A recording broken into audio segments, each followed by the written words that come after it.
Good morning, dear students. Myself Dinesh Sharma, Department of Chemistry, RCRT Jaipur. Now, content is mechanism of lubrication. There are three main types of mechanism.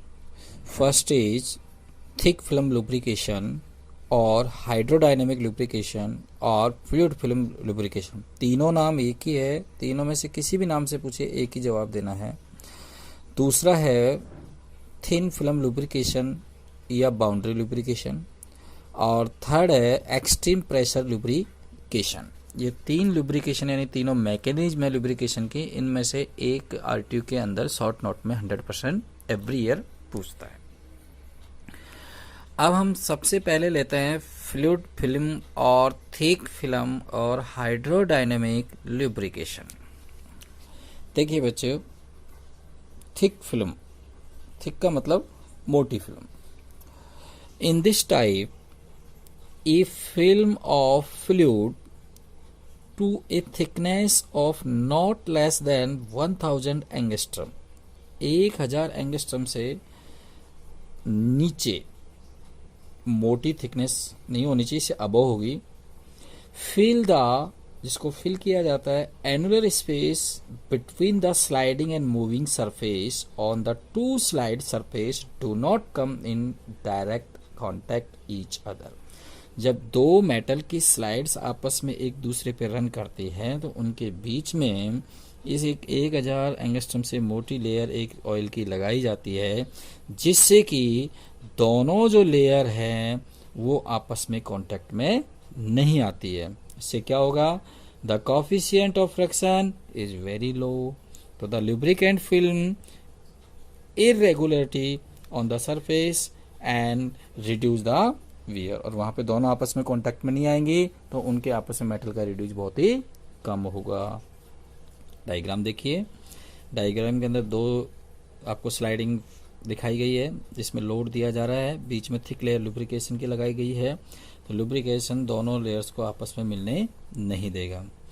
In such type of lubrication when the load is applied the corresponding pressure develop in the lubricant is sufficient to keep moving surface apart, therefore it is non hydrodynamic lubrication. यानी जब load applied किया जाता है, pressure develop किया जाता है, तो lubricant के अंदर sufficient keep moving surface apart होते हैं. इसको भी हम क्या कहते हैं? Hydrodynamic lubrication. यानी this type of lubrication is useful in delicate machinery like watches, clocks, sewing machines, etc.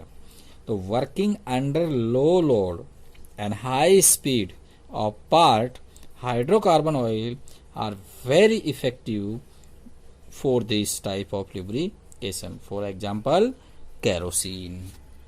तो यानी थिक फिल्म लुब्रिकेशन के अंदर हम दोनों लेयर के बीच में एक मोटी लेयर लगा देते हैं जिससे दोनों लेयर आपस में कांटेक्ट में नहीं आती, रिड्यूस होता है, हाइड्रोडायनेमिक होता है और इसमें लोड हाई होता है, इस लोड लो और स्पीड हाई होती है.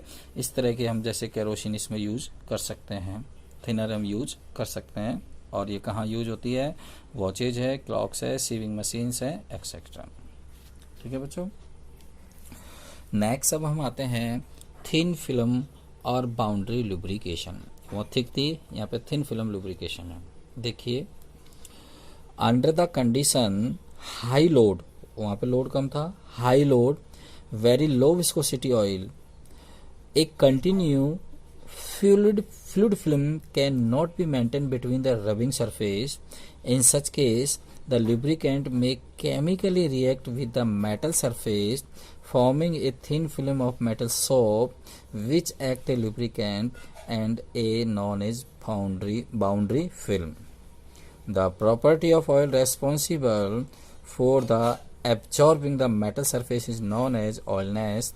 Vegetable, animal oils, fatty acids have more oiliness, example stearic acid and oleic acid.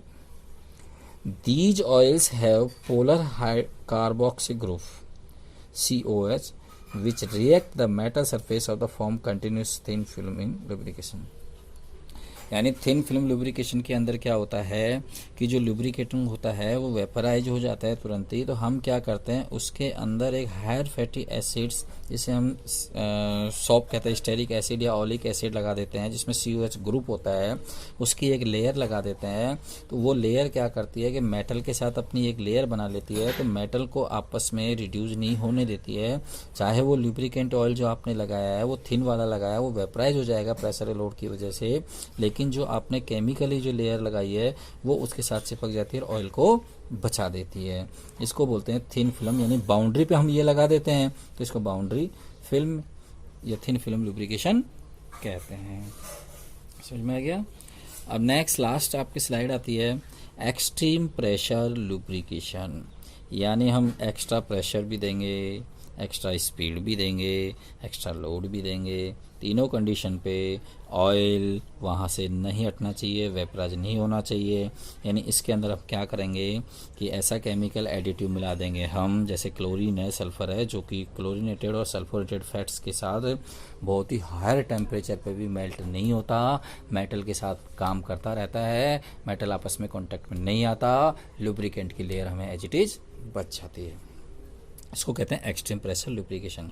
यानी under the condition of high load and high extreme pressure the contact between the metal surface increase and more heat is generate due to the increasing friction.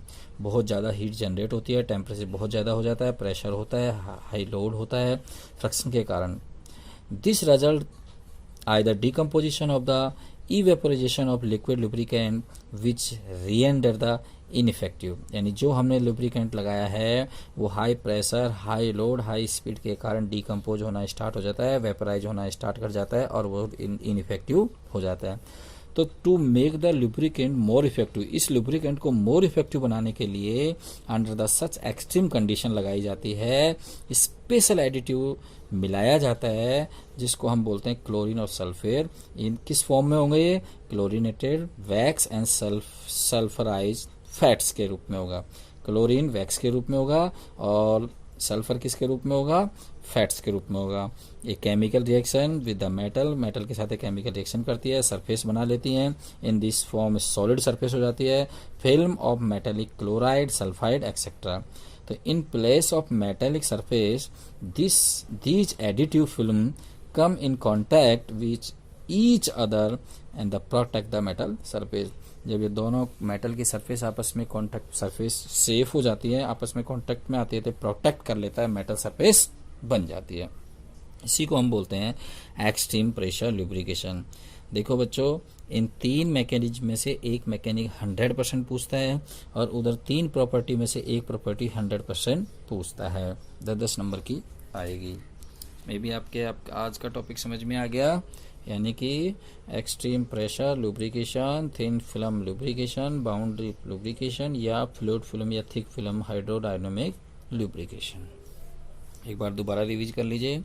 Lubricant के अंदर तीन तरह की mechanism होती हैं। पहली होती है आपकी थिक फिल्म लुब्रिकेशन, दूसरी होती है आपकी थिन फिल्म लुब्रिकेशन, तीसरी होती है आपकी एक्सट्रीम प्रेशर। थिन को बाउंड्री भी बोलते हैं और थिक को फ्लूइड फिल्म लुब्रिकेशन भी बोलते हैं। फ्लूइड फिल्म, थिक फिल्म और हाइड्रोडायनामिक फिल्म में तीनों में क्या होता है, मेटल के बीच में ऑयल की एक मोटी लेयर लगा लेते हैं, जिसकी वजह से दोनों मेटल की लेयर्स जो आपस में कांटेक्ट में नहीं आ पाती हैं और जिससे कि हमारा रिड्यूस बच जाता है, एफिशिएंसी बढ़ जाती है, मेंटेनेंस कॉस्ट घट जाती है। इसको बोलते हैं हम थिक फिल्म लुब्रिकेशन। यहाँ पे लोड लो होता है और स्पीड हाई होती है। फॉर एग्जांपल लाइट ऑयल काम में ले सकते हैं, जैसे केरोसिन, जैसे थिनर, ये काम आता है, वॉचेज है, क्लोज है, सीविंग मशीन एक्सेट्रा। नेक्स्ट आती है thin film boundary lubrication.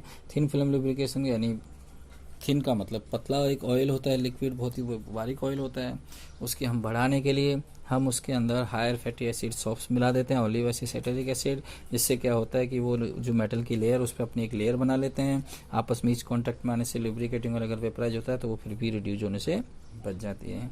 Next आता है extreme pressure lubrication. Extreme pressure के अंदर प्रेशर लोड हाई होगा, प्रेशर हाई होगा, टेम्परेचर हाई होगा, जो लुब्रिकेटिंग ऑयल है वो वेपराइज हो जाएगा, इनइफेक्टिव हो जाएगा। उसको इफेक्टिव एडिटिव बनाने के लिए उसके अंदर एडिटिव डालते हैं। एडिटिव में सल्फर और क्लोराइड होते हैं, जो कि क्लोराइड और सल्फाइड फैट और वैक्स के रूप में होते हैं। वो आपस में वहाँ मेटल पे लेयर बना लेते हैं, आपस में इससे कांटेक्ट में नहीं आता, फिर ऑयल वहाँ पे चलता रहता है, वेपराइज हो जाए, तब भी वो एक दूसरे की सेफ रहते हैं। इसको हम कहते हैं एक्सट्रीम प्रेशर लुब्रिकेशन।